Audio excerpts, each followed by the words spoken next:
అవి ఆ మోదకాలు ఆయనకి ప్రీతి అంటారు.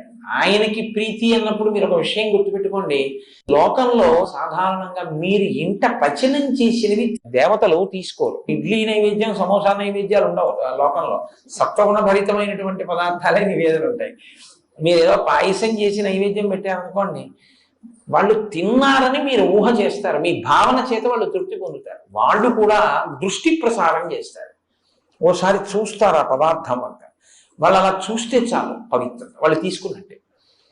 కొన్ని చూడండి, తీసుకోరు, చెయ్యేస్తారు. ఇలా చెయ్యేస్తే వాళ్ళు తీసుకున్నట్లే లెక్క అనమాట. అంతేగాని అన్ని తీసేసుకుని మడతలు ఎట్టేసుకుని దాచేసుకోక్కర్లేదు. చెయ్యేస్తే పుచ్చుకున్నారని గుర్తు, అలా చూస్తే పుచ్చుకున్నారని గుర్తు. దేవతలు చూస్తారంతే.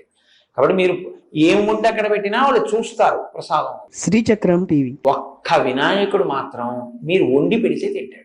ఆయన ఒక్కడే. మోదక ప్రియ ఆయన మహా. మీ ఇంట్లో కాస్త కొబ్బరి మొదలు పదార్థంతో